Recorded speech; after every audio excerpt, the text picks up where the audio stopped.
And so what I do now is record myself Mm-hmm. on my phone. It's so easy with a little thing on the but I used to do it just on a little cassette player or whatever. Is I'd fish around on my guitar. First of all, it helps me.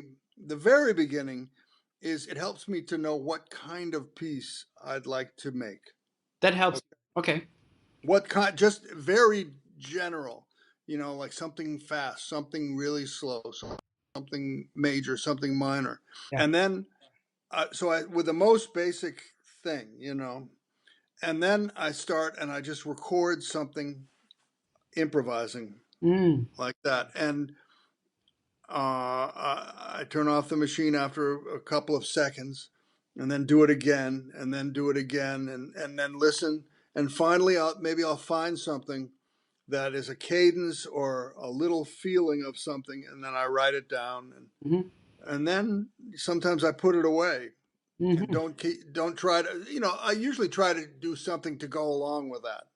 You know, another fragment of a sentence Right. to go after that first fragment, Mm-hmm. and a lot of times I can't get anything or I don't like it, and so I put that aside and then come back hours, days later to it, and then try and finish it, and then eventually build up a piece. And sometimes I'll get a little piece in one shot, but normally not.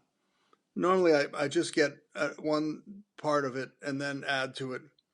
And most of these tunes are relatively simple, and yeah, I find that's good when it comes out like that, you know, Yeah. uh, fast.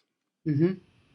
That when I labor over something and try and build it, from each, oh no, that's not right, oh, this next note, oh no, try that, and then I'll get this string of things that yeah, it makes no sense, so it's more like I like to improvise and make up some simple thing that might have some nice thing to it, that makes it different from just a simple thing that's just nothing.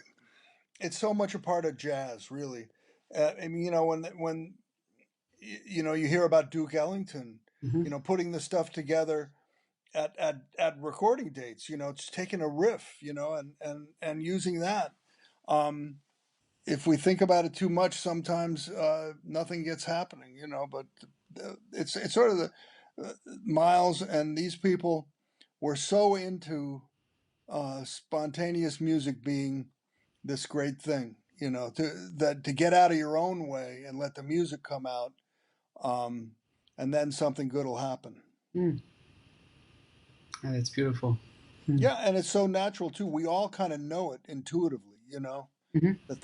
that's really important, and maybe in the 19th century with the great composers, they knew about that too, but they didn't have tape recorders. They didn't have access to recording, Yeah. so they must have. Who knows? Oh, I got this idea. They probably got really fast at writing it out. Yeah, there are great stories about Beethoven and Bach, improvising. They say they must have improvised. Yeah. Yeah, and there's a lesson in there, talking about improvising compositions. You know, Yeah. Yeah. there's a lesson to be learned there, I guess. Absolutely. And can you imagine if we had recordings of that?